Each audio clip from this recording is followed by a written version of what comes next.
The dust of the valley tasted of baked earth and broken promises. It settled in a fine ochre film on everything, including the silent woman who stood beside the buckboard wagon. Her name was Lynn, and she was a ghost in a gray silk cheongsam, the high collar a stark line of defiance against the oppressive sun-bleached horizon. The men of the Double C Ranch stared, their expressions a mixture of pity and cruel amusement. They had sent away for a bride for their taciturn owner, Samuel, as a mean-spirited jest after a long winter and too much whiskey. They'd pooled their money, sent a letter to a broker in San Francisco, and forgotten all about it until the stagecoach delivered this. A fragile doll, they thought, with eyes as dark and deep as a well. Samuel stood apart, his face a mask of shame, his jaw tight. He hadn't been in on the joke, but the consequence of it now stood before him, clinging to a small, fabric-wrapped bundle. The ranch foreman, a grizzled man named Gus with a face like a dried riverbed, spat a brown stream of tobacco juice near her worn slippers. "Well, Samuel," he drawled, the words thick with disdain, "looks like your package arrived. What are you going to do with it?" Before Samuel could answer, a sound tore through the thick summer air, a scream of pure fury that was not human. From the far corral, a creature of nightmare erupted. It was a horse, but to call it such felt like an understatement. It was a piece of the midnight sky fallen to earth, a stallion so black it seemed to drink the light. Muscles coiled and bunched like knotted ropes under a hide that shone like wet obsidian. He slammed his powerful body against the thick timber of the round pen, the wood groaning in protest. This was Obsidian, the horse that had broken the spirit of every man who had tried to break his. He was a killer, Gus had said, with the devil's own temper. The hand scattered back from the fence as the horse reared, hooves like polished stone carving arcs in the air, his eyes rolling white with terror and rage. It was a maelstrom of untameable power, and in the midst of this chaos, Lynn did not flinch. She simply watched, her small frame utterly still, her dark eyes fixed on the frantic animal. In that moment, she did not see a monster. She saw a mirror. Lynn was given a small room at the back of the main house, little more than a storage closet with a cot. It smelled of dried herbs and disuse. Through the single grimy window she could see the round pen where Obsidian spent his days pacing a circle of his own rage. For the first week she became part of the landscape, as silent and unobtrusive as the sagebrush clinging to the hills. The men ignored her, the joke having lost its initial humor, now just an awkward reality they had to navigate.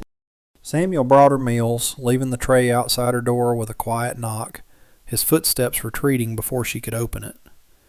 He was a man drowning in a quiet mortification she could feel radiating from him like heat from the packed earth. She spent her days watching, not just the horse, but the men. She watched Finn, young and full of a brittle pride, try to face Obsidian down, his chest puffed out, his voice a commanding bark that only served to fuel the stallion's frenzy. She watched him throw a rope that was easily shrugged off, his failure turning his face a blotchy red. She watched Gus direct two other hands to try and corner the beast, their movements clumsy with fear, their efforts resulting in nothing but splintered wood and a fresh wave of panic from the horse. They saw a beast to be conquered. They saw a challenge to their own strength. Lynn saw something else entirely. She saw the tremor in the horse's powerful flank, the way his ears were pinned back not just in anger, but in abject terror. She saw how his eyes, when they weren't white with rage, were wide with a horrifying memory of pain. She knew that language. It was the language of her own past, a dialect of survival she had been forced to learn long ago in a place far from these sun-scorched plains. One afternoon, when the sun was at its most punishing and the men were taking their rest in the shade of the barn, she walked out of the house. She didn't go to the corral. She stopped 100 feet away, near a water trough, and sat down in the dirt, her gray cheongsam fanning out around her. She just sat, a small, still figure in a vast and violent landscape, and began to hum. It was a quiet, mournful tune, a lullaby her grandmother used to sing, a song about a river flowing to the sea. She didn't look at the horse. She didn't have to. She could feel his frantic energy shift, the furious pacing slowing to a halt. She could feel his eyes on her. Her ritual became the quiet talk of the ranch. Every day in the simmering heat of the afternoon, she would walk to the same spot and sit. She brought a bucket of clean, cool water with her, leaving it just outside the pen, a dozen yards from the gate, before retreating to her place.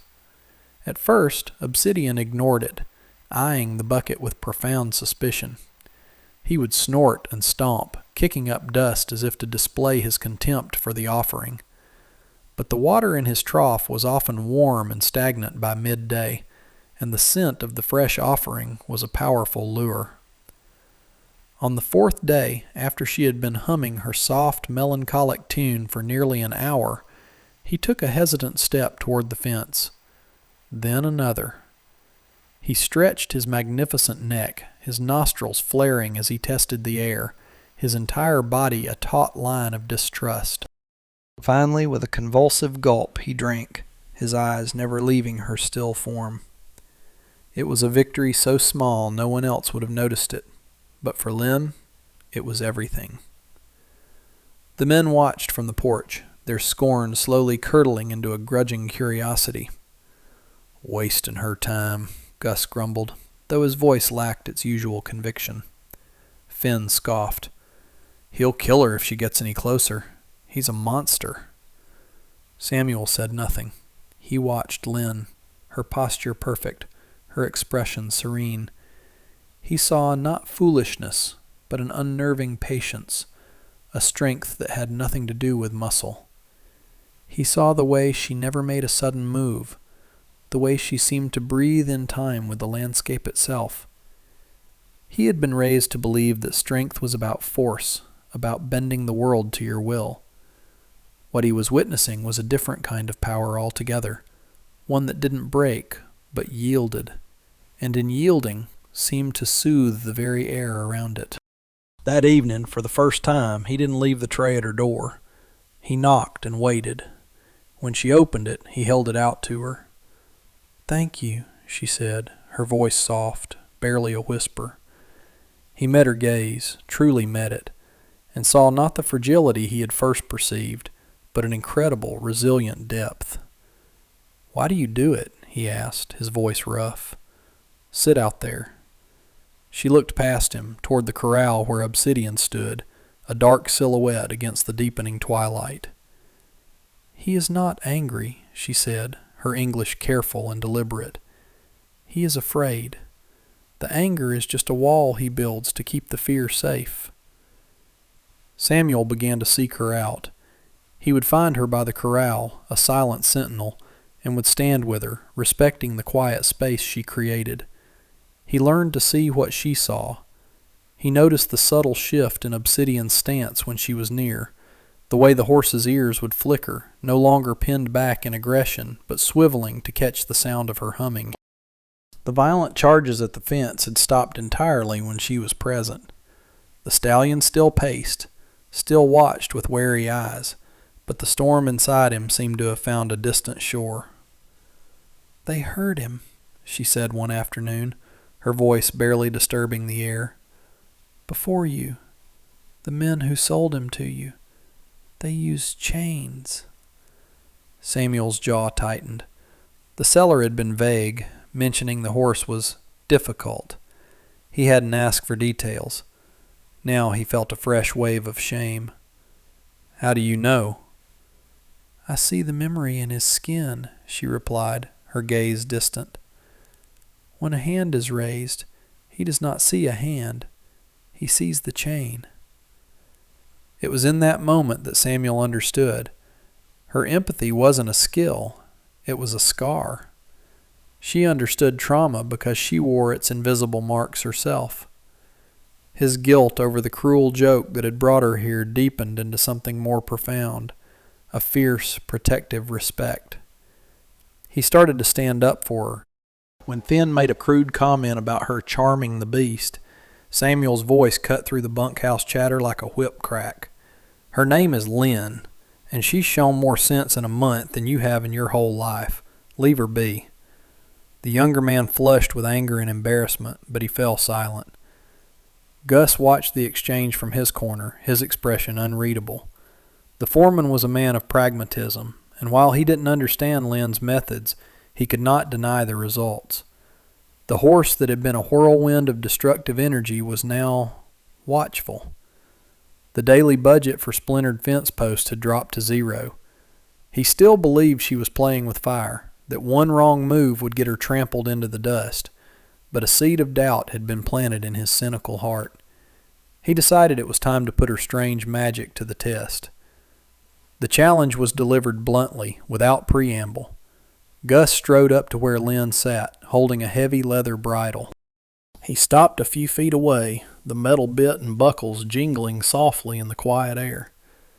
"If you're so good with him," he said, his voice a low rumble, "then let's see you put this on him.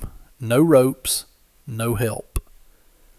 It was a test and a trap. If she failed, her foolishness would be exposed. If she was hurt, it would be her own fault. Samuel, who had been mending a harness nearby, stood up, his face hardening. "Gus, that's enough." But Lynn simply looked at the bridle, then at the old foreman's weathered face. She gave a slow, deliberate nod. She stood, brushing the dust from her gray Chong Sam, and walked toward the corral gate. Samuel's heart hammered against his ribs. This was different. This was entering the beast's cage. She unlatched the gate and slipped inside, closing it gently behind her. Obsidian, who had been dozing in the far corner, snapped to attention. His head came up, his nostrils flared, and a low, warning rumble started deep in his chest. He took a stamping step forward, lowering his head like a bull. The men watching held their breath. Gus's hand drifted unconsciously toward the pistol on his hip. Lynn did not have the bridle. She had left it on the fence post. In her hand, she held a small cluster of purple wildflowers she had gathered earlier. She did not walk toward the horse. She stood just inside the gate, her back to the timber, and held her hand out, palm up, the flowers a small offering of color in the dusty pen. She did not speak. She did not move. She simply waited. Obsidian snorted, a plume of dust exploding from his nostrils. He pawed the ground, a show of dominance and indecision. He took a few steps closer, then stopped, his body coiled. He was a predator deciding if the small, still creature before him was a threat. Lynn did not waver. She kept her eyes soft, her breathing even. She was an island of calm in his sea of turmoil. Minutes stretched into an eternity. The sun beat down. A fly buzzed lazily past Samuel's ear. Then the horse lowered his head. He took another slow step, and then another, until his hot breath ghosted across her outstretched palm. His lips, soft as velvet, whisked the flowers away. He chewed them slowly, his large, dark eyes fixed on hers. He did not retreat. He stood before her, vulnerable for the first time, and allowed her to raise her other hand and gently, so gently, touch the space between his eyes. A collective sigh of disbelief went through the onlookers. Gus stared, his mouth slightly agape, the bridle forgotten in his hand. He had just witnessed the impossible. That evening, a fragile peace settled over the ranch. The air was cooler, scented with sage and the coming night. Lynn sat on the porch steps, watching the first stars appear in the indigo sky. Samuel came and sat beside her, not too close, but near enough that she could feel the warmth of his presence. For a long time they were silent, listening to the chirping of crickets and the distant lowing of cattle. The tension of the afternoon had dissipated, replaced by a shared sense of wonder. "I've never seen anything like that," he finally said, his voice low and full of awe. "He trusts you." Lynn traced a pattern on the dusty step with her finger. "Trust is not given," she said softly. "It is a seed. You plant it in quiet. You water it with patience. You protect it from the wind of fear. If you are lucky, it grows." Her words were like poetry, simple and profound. He wanted to understand the source of such wisdom, a wisdom that felt ancient and hard-won. "Where did you learn this?" he asked gently, afraid of breaking the spell between them. She was quiet for a moment, her gaze turned inward. "In my village," she began, her voice taking on a distant quality, "there was a boy. The soldiers, they did something to his family, to him. Afterward, he would not speak. He would hide. If anyone came near, he would scream and throw stones. Everyone said he was broken, lost."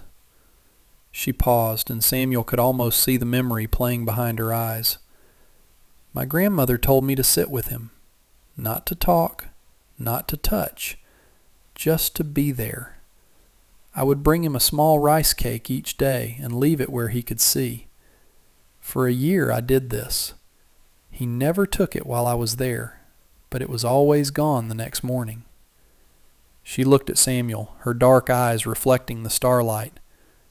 "One day I sat down, and he came and sat beside me. He did not speak. He just shared my silence. He was not broken. He was wounded. And wounds do not need force. They need time to heal." Samuel felt a profound shift inside him. He was looking at a 20-year-old woman who had lived 100 lives. The cruel prank that had brought her to this desolate place suddenly felt like a twist of fate, a desperate kind of providence. He was the one who was supposed to be the master of this land, the strong one, yet she possessed a strength he was only just beginning to comprehend. He understood that her work with Obsidian was not about taming a horse. It was an act of profound and selfless healing, a reflection of her own journey. The progress Lynn made with Obsidian became a source of simmering resentment for Finn. He had been the ranch's best rider, the one who prided himself on his ability to master any horse through skill and grit. He saw Lynn's quiet success as a personal rebuke, an insult to his entire philosophy of manhood and horsemanship. Her patient methods seemed like a woman's foolishness, a trick that somehow, inexplicably, was working. He saw the respect growing in Samuel's eyes when he looked at her, and the grudging silence from Gus, and it chafed at his pride like a raw saddle sore. He convinced himself it was a fluke, a dangerous game she was playing that would eventually end in disaster. He had to prove he was right. He had to show them all that true mastery came from strength, not from humming lullabies and offering flowers. His chance came on a moonless night when the rest of the ranch was deep in slumber. Fueled by cheap whiskey and a festering ego, he slipped out of the bunkhouse, a coiled lariat in one hand and a short, braided whip in the other. He moved with a stealth born of arrogance, his boots making soft thuds in the deep dust. The air was still and heavy. As he approached the corral, Obsidian, who had been resting peacefully, came to his feet with a soft snort. The horse could sense the change in the air, the aggression that radiated from the approaching man. Finn didn't hesitate. He slipped the latch on the gate and swung it open, stepping inside with a confidence he did not truly feel. "All right, you devil," he whispered, his voice a harsh rasp. "Time to learn who's boss around here." He snapped the whip, the crack echoing like a gunshot in the silent night. The sound struck Obsidian like a physical blow. The horse's head shot up, his eyes instantly wide with primal terror. It was the sound of the chain. It was the sound of pain. All of Lynn's patient work, all the seeds of trust she had so carefully planted, were incinerated in that single violent moment. The stallion didn't just react, he exploded. With a scream that ripped through the darkness, he launched himself not away from Finn, but directly at him. It was no longer a horse. It was a force of nature, a torrent of remembered agony and pure, unadulterated fear. The night shattered. Finn's terrified yell was swallowed by the thunder of hooves and the splintering crash of timber. Lights flickered on in the main house and the bunkhouse as men stumbled out, awakened by the violent cacophony. Samuel was the first one out, pulling on his boots as he ran, his heart seizing with a cold dread. He saw it all in a horrifying tableau, illuminated by the frantic swinging of lanterns. Finn was on the ground, clutching a leg bent at an unnatural angle, his face a pale mask of shock and pain. The round pen gate was obliterated, and Obsidian was loose, a terrifying phantom careening through the center of the ranch yard. He was blind with panic, slamming into a water trough and sending it spinning, his powerful hooves churning the ground into a mess of mud and splintered wood. Gus emerged, a shotgun in his hands, his face grim. "He's gone mad! He'll tear the whole place apart! Might have to put him down!" he yelled over the din. The horse was a black vortex of destruction, a danger to everyone. He galloped wildly toward the stables, where the other horses whinnied and kicked at their stalls in a contagion of fear. He was a spark thrown into a tinder box, and the entire ranch was about to go up in flames. Samuel grabbed a rope, his mind racing, trying to think of a way to contain the chaos without getting himself or anyone else killed. He knew that any attempt to rope the stallion in this state would only make him more frantic, more dangerous.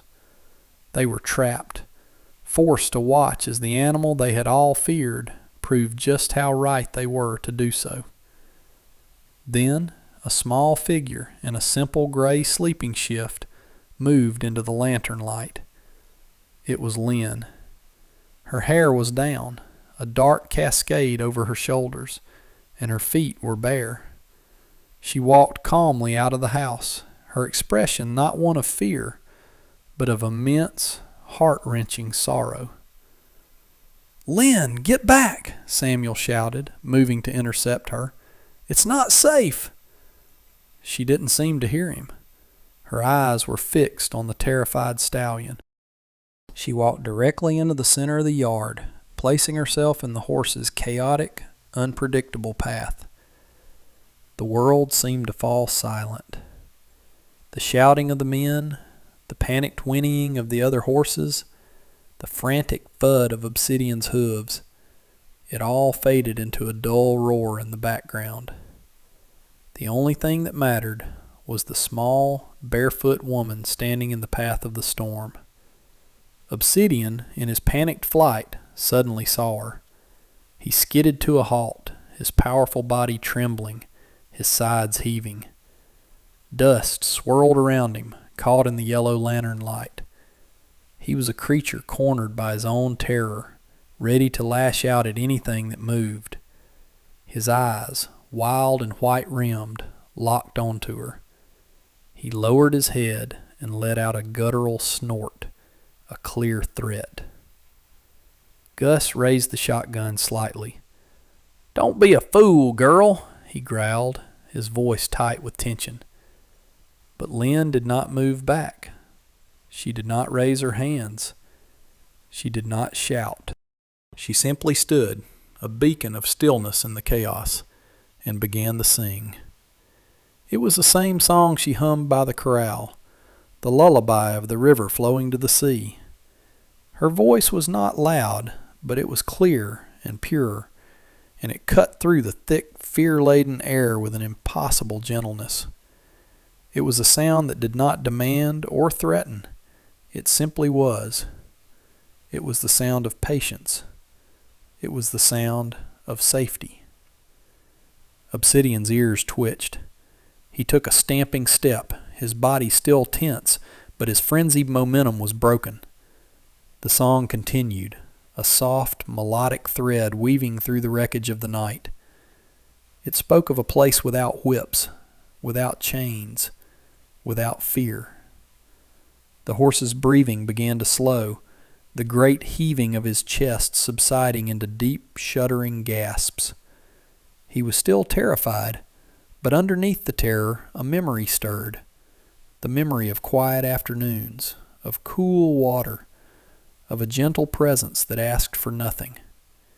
He took a hesitant step toward the source of the sound, then another. He was no longer a monster. He was a wounded animal, drawn toward the only flicker of solace he had ever known. Samuel watched, his rope hanging uselessly in his hand, his heart in his throat. He was witnessing a miracle woven from breath and melody. Lynn did not stop singing as the great black horse slowly, cautiously, closed the distance between them. She stood her ground, her bare feet planted in the cool dust, her entire being focused on the trembling animal before her.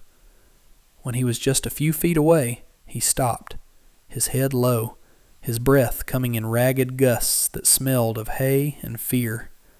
His skin twitched, and a fine tremor ran through his powerful muscles.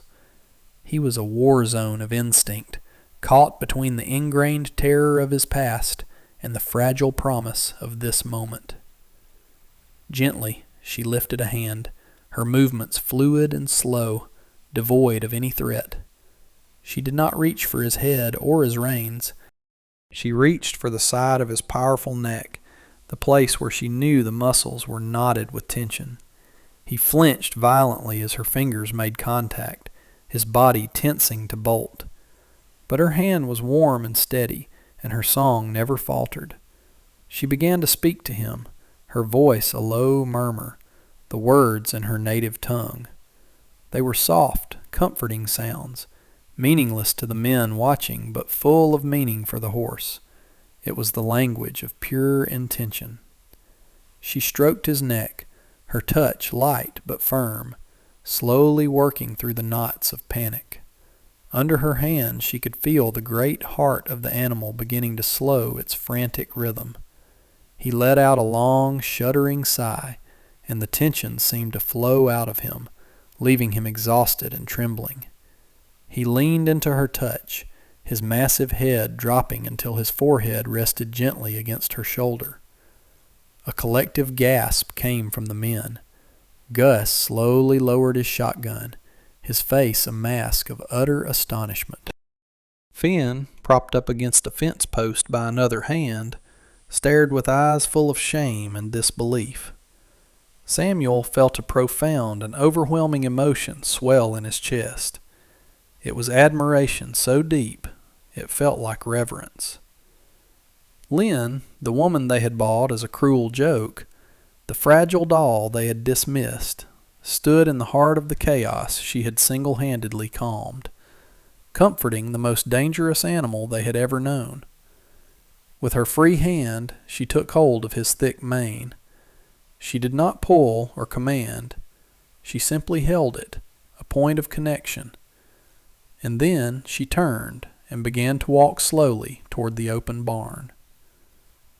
And Obsidian, the untameable, the broken, the killer, followed her like a child. He walked at her side, his steps now quiet and sure, his trust absolute. She led him into the safety of the barn, away from the staring eyes and the wreckage of his fear, and the night finally, truly, fell silent. The joke was over. A healer had come to the Double C Ranch.